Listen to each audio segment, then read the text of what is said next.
Hi all, welcome to my channel. ഇന്ന് നമുക്ക് ഒരു ചിക്കൻ ടിക്ക എങ്ങനെയാണ് ഓവനും ഗ്രില്ലും ഒന്നും ഇല്ലാതെ സാധാരണ പാനിൽ റെഡിയാക്കി എടുക്കുന്നതെന്ന് നോക്കാം. ക്രീമൊക്കെ ചേർത്ത് ഇത് നന്നായിട്ട് മാരിനേറ്റ് ചെയ്ത ശേഷം റെഡിയാക്കുന്നതാണ്. നല്ല ടേസ്റ്റാണ് കഴിക്കാനായിട്ട്, എല്ലാവർക്കും ഇഷ്ടപ്പെടും. ഈസിയാണ് ഇത് ഉണ്ടാക്കാനായിട്ട്. അപ്പോൾ ഇതിനെന്തൊക്കെ ഇൻഗ്രീഡിയൻസ് വേണമെന്ന് നോക്കാം. ഇതിനായിട്ട് ബോൺലെസ് ചിക്കന്, കുറച്ച് സ്പൈസസ്, തൈര്, ക്രീം ഇതെല്ലാം ഉണ്ട്. ഇതിനായിട്ട് ഞാൻ ബോൺലെസ് ചിക്കനാണ് എടുത്തേക്കുന്നത്. അത് ചെറിയ തിൻ സ്ലൈസസ് ആയിട്ട് ഇതുപോലെ കട്ട് ചെയ്തെടുത്തിട്ടുണ്ട്, കുക്ക് ചെയ്യാനുള്ള എളുപ്പത്തിന് വേണ്ടിയിട്ട്. നിങ്ങൾക്കിത് ക്യൂബുകളായിട്ട് വേണമെങ്കിലും ചെയ്യാം. ഇതിലേക്ക് ഞാൻ ഒരു 2 ടീസ്പൂണോളം ഇഞ്ചി വെളുത്തുള്ളി പേസ്റ്റ് ഇടുന്നുണ്ട്. ആവശ്യത്തിന് ഉപ്പും 1 ടേബിൾ സ്പൂണോളം ഗ്രീൻ ചില്ലി ചതച്ചതിടുന്നുണ്ട്. നിങ്ങൾക്ക് പേസ്റ്റായിട്ടാണ് ഉള്ളതെങ്കിൽ അങ്ങനെ ഇടാം. ഇനി ഇതിലേക്ക് ഞാൻ ഒരു ലെമണിൻ്റെ, ചെറിയ ലെമണായിരുന്നു, അതുകൊണ്ട് ഒരു ലെമണിൻ്റെ ജ്യൂസ് എടുത്തിട്ടുണ്ട്.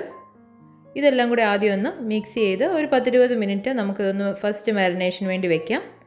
20 മിനിറ്റ് കഴിഞ്ഞ് നമ്മൾ ഇതിലേക്ക് സ്പൈസസ് ചേർത്ത് കൊടുക്കുകയാണ്. ഇതിലേക്ക് ഞാൻ ഒരു 1.5 ടീസ്പൂണോളം ചെറിയ ജീരകം പൊടിച്ചത്, 1.5 ടീസ്പൂൺ ചാറ്റ് മസാല, 1.5 ടീസ്പൂണോളം garam masala, 2 teaspoon pepper powder, 1 ടീസ്പൂണോളം നമ്മുടെ ജാതിപത്രിയും 2 ഏലക്കായും കൂടെ പൊടിച്ചത്.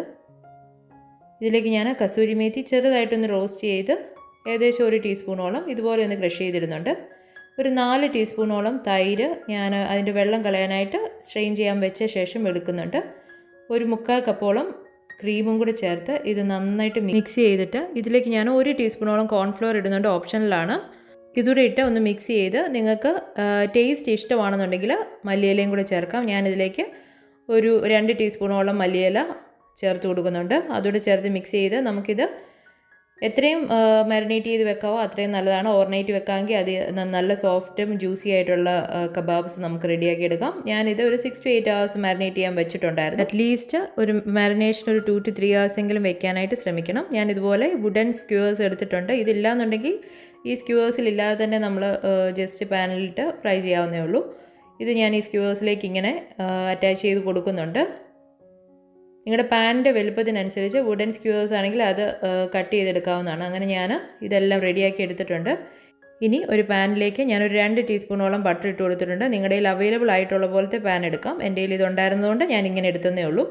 ഇതിലേക്ക് നമ്മൾ ബട്ടർ നന്നായിട്ട് സ്പ്രെഡ് ചെയ്ത് കൊടുത്തിട്ട് ഈ കബാബ്സ് ഇതിൽ വെച്ച് കൊടുക്കുന്നുണ്ട്. സ്പേസിനനുസരിച്ച് നിങ്ങൾ അത് വെച്ച് കൊടുക്കുക. ആദ്യത്തെ ഒരു 2-3 മിനിറ്റ് നമ്മൾ നല്ല ഹൈ ഫ്ലെയിമിൽ 2 സൈഡും ഒന്ന് തിരിച്ച് മറിച്ച് ഇട്ട് കൊടുക്കണം. ഇതുപോലെ അന്നേരം അതിന് പുറകിൽ നല്ല ബ്രൗൺ കളർ വരും. ഇനി ഇത് നമുക്ക് തിരിച്ചിട്ട് കൊടുത്ത് വീണ്ടും ഒരു 2-3 മിനിറ്റ് ഇത് ഹൈ ഫ്ലെയിമിൽ തന്നെ വെക്കാം. പിന്നെ ഒന്ന് കവർ ചെയ്തിട്ട് ഒരു 8 to 10 മിനിറ്റ്സ് നമുക്ക് ഇത് ലോ മീഡിയം ഫ്ലെയിമിൽ ഒന്ന് കുക്ക് ചെയ്തെടുക്കണം. 2 സൈഡിലും ഇതുപോലെ വെച്ച് കൊടുത്തിട്ടുണ്ട്. ഇതിൻ്റെ 2 വശങ്ങളും വേണമെങ്കിൽ ഇതുപോലെ സൈഡ് ഒന്ന് ചെരിച്ച് വെച്ച് കൊടുക്കാം. അങ്ങനെ ഇത് നമ്മൾ നന്നായിട്ട് കുക്ക് ചെയ്തെടുത്തിട്ടുണ്ട്. ഇപ്പോൾ എനിക്ക് ഇത് ഫ്ലെയിമിൽ കാണിക്കാതെ തന്നെ അതിന് റെസ്റ്റോറൻറ്റ് സ്റ്റൈൽ കിട്ടിയിട്ടുണ്ട്, ബ്രൗൺ സ്പോട്ട്സ് ഒക്കെ വന്ന് കിട്ടിയിട്ടുണ്ട്. ഇൻ കേസ് നിങ്ങൾക്ക് അത് കുറച്ചുകൂടി ഒന്ന് ബ്രൗൺ ആക്കണമെന്നുണ്ടെങ്കിൽ ഇതുപോലെ ഹൈ ഫ്ലെയിമിൽ തന്നെ ഇച്ചിരി ഒന്ന് ഡിസ്റ്റൻസിൽ നമുക്ക് ഇതുപോലെ ഒന്ന് റൊട്ടേറ്റ് ചെയ്ത് കൊടുത്തിട്ടുണ്ടെങ്കിൽ ഓവനിലൊക്കെ ചെയ്യുന്ന പോലെ തന്നെ ആ ബ്രൗൺ മാർക്കുകൾ നമുക്ക് കിട്ടും. വേണമെന്നൊരു നിർബന്ധവും ഇല്ല. ഞാൻ യൂഷ്വലി അങ്ങനെ ചെയ്യാറില്ല, പാനിൽ തന്നെ ഇട്ട് കുക്ക് ചെയ്തെടുക്കുകയാണ് ചെയ്യുന്നത്. ഇത് കണ്ടോ, നല്ല സോഫ്റ്റ് ആൻഡ് ജ്യൂസി ആയിട്ടുള്ള കബാബ് നമുക്ക് ഈസി ആയിട്ട് വീട്ടിൽ റെഡിയാക്കി എടുക്കാൻ പറ്റും. ഓവനും ഗ്രില്ലും ഒന്നും വേണമെന്നില്ല, പാനിൽ തന്നെ ചെയ്തെടുക്കാവുന്നതേ ഉള്ളൂ. ഇതെല്ലാവർക്കും ഇഷ്ടപ്പെടും. നല്ല ടേസ്റ്റിയാണ് കഴിക്കാനായിട്ട്. ഇതുവരെ ട്രൈ ചെയ്തിട്ടില്ലെങ്കിൽ ഒന്ന് ട്രൈ ചെയ്ത് നോക്കണേ. വീഡിയോ ഇഷ്ടപ്പെട്ടെങ്കിൽ ലൈക്കും ഷെയറും സബ്സ്ക്രൈബും ചെയ്യണേ. Thank you for watching.